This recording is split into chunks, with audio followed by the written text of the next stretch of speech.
अमेरिकी राष्ट्रपति Donald Trump का अब इजराइल से मोहभंग होता जा रहा है। कभी इजराइल पर प्यार लुटाने वाले ट्रंप अब एहसान गिना रहे हैं। ईरान जंग पर डोनाल्ड ट्रंप के तेवर बदल चुके हैं। अब डोनाल्ड ट्रंप के लिए ईरान के प्रति प्यार और इजराइल के लिए नफरत दिख रही है। तभी तो पूरी दुनिया को डोनाल्ड ट्रंप बता रहे हैं कि अगर वो नहीं होते तो इजराइल भी आज खत्म हो गया होता। नमस्कार, मैं हूं आकांक्षा और आप देख रहे हैं न्यूज़ 18 का डिजिटल प्लेटफॉर्म। अमेरिकी राष्ट्रपति डोनाल्ड ट्रंप ने दावा किया है कि उनकी विदेश नीति के फैसलों से ही इजराइल का अस्तित्व अब भी बरकरार है और उनके ये फैसले इजराइल के अस्तित्व के लिए बेहद जरूरी थे। उन्होंने तर्क दिया कि अगर अमेरिका ने दखल नहीं दिया होता तो इलाके में बढ़ते टकराव के बीच इजराइल को अपने अस्तित्व के लिए खतरा झेलना पड़ता। डोनाल्ड ट्रंप ने एक इंटरव्यू में कहा कि अगर डोनाल्ड ट्रंप नहीं होते तो इजराइल खत्म हो गया होता। उन्होंने दावा किया कि उनकी सरकार की सैन्य और कूटनीतिक कार्रवाइयों ने मध्य पूर्व में शक्ति संतुलन को पूरी तरह बदल दिया।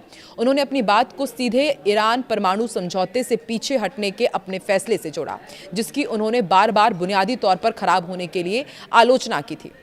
डोनाल्ड ट्रंप ने कहा कि अगर मैंने बराक हुसैन ओबामा वाले समझौते को खत्म नहीं किया होता तो आज इजराइल का अस्तित्व नहीं होता। दरअसल वो उस परमाणु समझौते का जिक्र कर रहे थे जिससे वो अपने पहले कार्यकाल के दौरान अमेरिका को बाहर ले आए थे।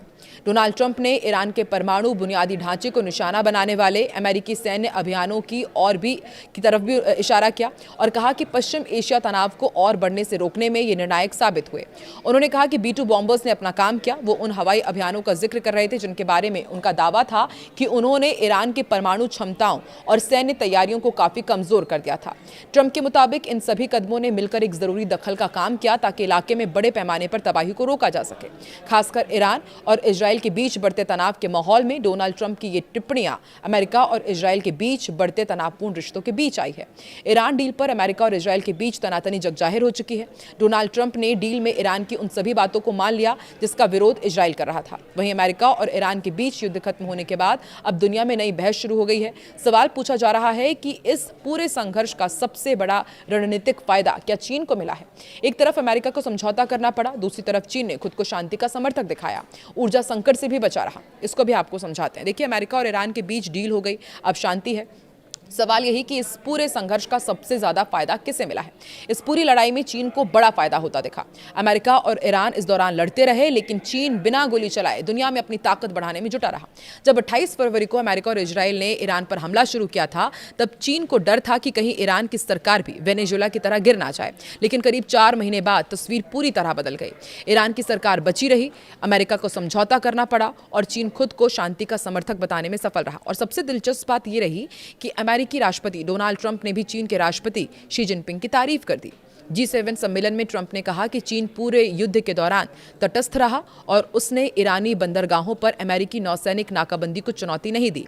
ट्रंप ने कहा कि राष्ट्रपति ने मेरी मदद की, उन्होंने कोशिश की और मुझे लगता है कि उन्होंने इस मसले को सुलझाने में भी मदद की है।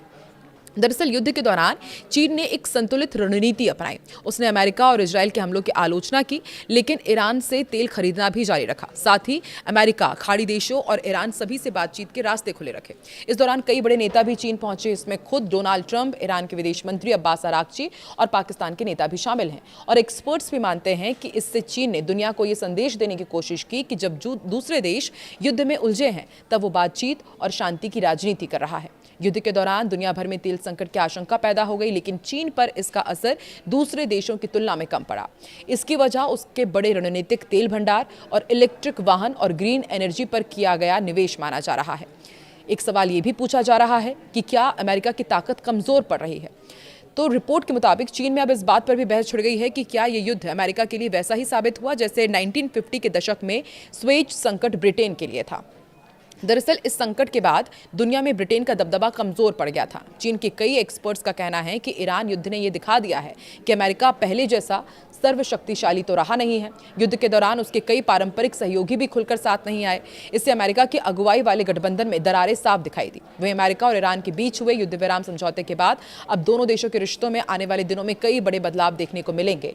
तो ऐसे में यही सवाल कि क्या चीन एक बार फिर से पूरी दुनिया में सबसे शक्तिशाली देश बनकर उभरा जिसने इस वॉर में भी खुद को बचा करके रखा और आने वाले दिनों में ईरान और अमेरिका के बीच जिस तरह से समझौता हुआ है इसका इजराइल पर कितना नेगेटिव इम्पैक्ट पड़ेगा और क्या अमेरिका और इजराइल के बीच एक नए मोर्चे पर युद्ध की शुरुआत होने जा रही है। आपको क्या लगता है, कमेंट सेक्शन में जरूर बताएं।